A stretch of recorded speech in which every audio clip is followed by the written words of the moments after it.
All right, we've got our log split. We've picked the side we want. We've decided to have the inside of the bowl face the top and the bark side of the bowl be the bottom of the bowl.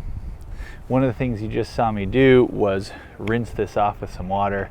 Anytime you find a log on the ground in the dirt, it's nice to rinse it off to minimize the amount of sand and other debris that could dull your blades. So my goal at this point is to level off the top, create sort of a flat plane on the top, and also create a parallel flat plane on the bottom. So here's some of the tools I'm going to use to do that. A pair of gloves is nice when you have these kind of sharp areas here. I don't normally carve the whole bowl with gloves, but in this portion it's nice. I like this little non-stick pad just to kind of put down between the bench and the bowl. Something just to help you kind of keep the piece of wood in place. A lot of options there. A draw knife. This is a perfect handle draw knife. It's an antique draw knife. And this is the one I use if I'm removing bark or other debris that may have some sort of sand in it. I have a sharper draw knife for actual carving. And similarly, a hatchet that you don't mind if the edge gets a little dinged up, because remember, this bark may have some sand or debris in it. This is the Fiskars X7 Hatchet. And if you don't already have an axe or a hatchet for spoon or bowl carving, this is the one I'd start with. It's inexpensive, so you don't have this huge investment to start out. Comes sharp, has this protective covering. It's light. You can pretty much do everything with it. I primarily use it for removing bark that may have some debris on it, because I have a couple other carving axes that I prefer. But this is a great starting hatchet. My preferred axe for planing a face like this is the Gransfors Bruk Swedish carving axe. Part of the reason I like it is because it has an asymmetric grind. It's a flatter grind on one side than the other. So for me, being right-handed, this flatter side goes against the face of the wood. And it allows you to cut and create a plane at a less steep angle.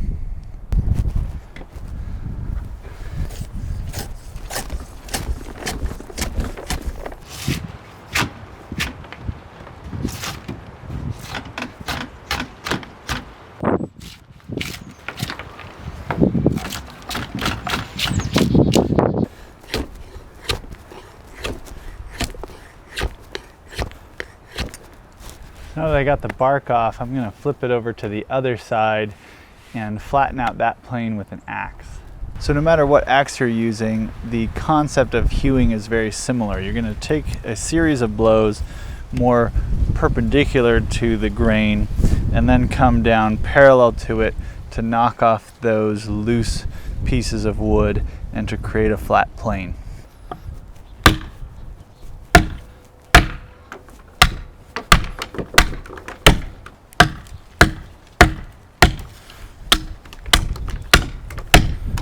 Now when you're hewing, you want to have a chopping block, and ideally the blade of the axe would end in the block if you went through your wood or missed it.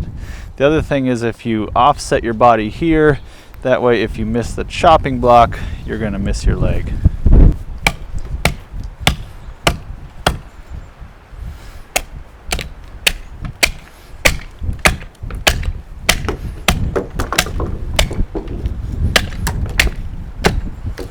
This dark portion is the pith, or the center of the growth of the log, and it's where a lot of cracks will radiate from. So you want to take the top of your bowl significantly in from the pith.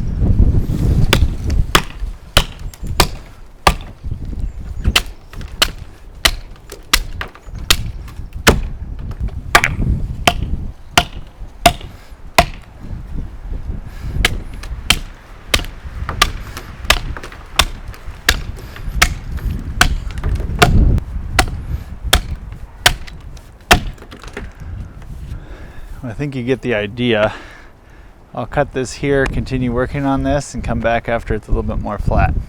So now that I have some sense of how this larger flat area is going to flatten across, I'm actually going to create a more refined flat on the bark side or the underside of the planed bowl, and then I'll use that as a paralleling line for the top.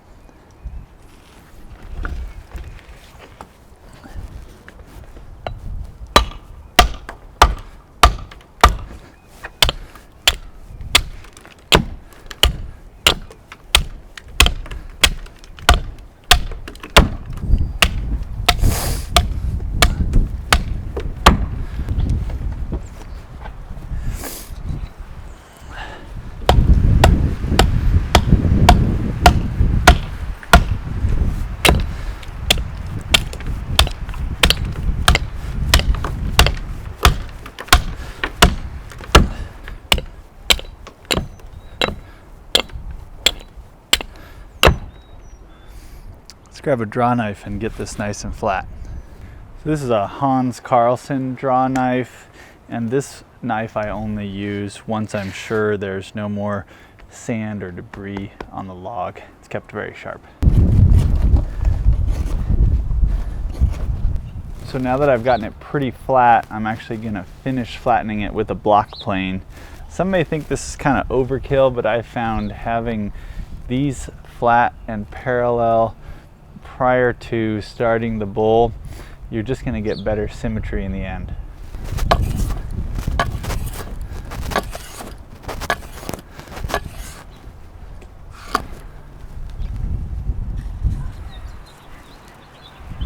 So now that I've got the bottom pretty flat, I'm going to draw a line that represents a parallel flat top and then start working on the top in a more refined manner, similar to how I worked on the bottom.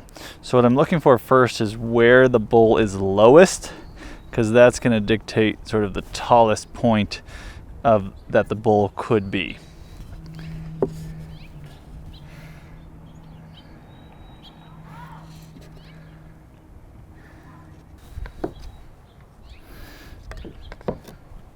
So it looks like we have the bowl about 6 inches here, but it looks like it's more at the highest point 5 5/8. So I could not make a bowl deeper than 5 5/8 deep. And just as an example, this maple bowl, which I consider a pretty big bowl, is about 5 inches deep. So I think somewhere around 5 1/2 inches deep should be plenty deep for this bowl. What I'll do is I'll start trying to plane it to about 5 1/2, and then if I have any difficulties getting it flat there, I've got a little wiggle room and I can plane it down to 5 inches.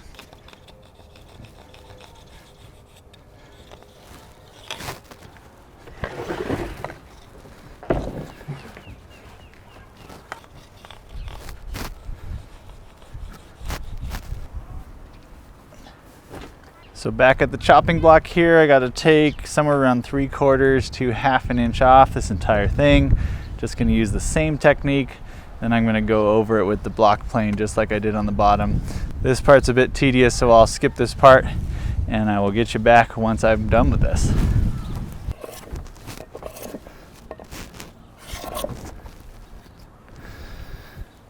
Okay, I think that'll do for now. Get a little close-up of the beautiful grain on this wood. Let me grab the camera. Yeah, very, very pretty grain. We do have this one area corresponds with some sort of damage that the tree had over here, and that's what this sort of drier streak is. We'll see whether it makes sense to incorporate that into our final plan.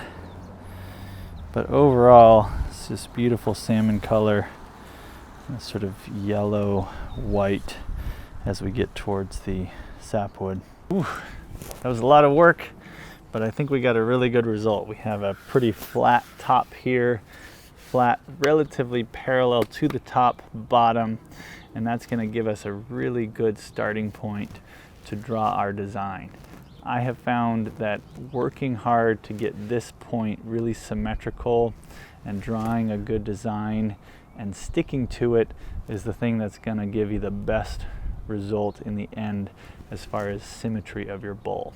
So next time we're actually going to draw our design come up with ways to make smooth lines here so we have a pretty looking bowl, and also discuss how to make sure that the bottom center is centered on the top even though the sides aren't parallel.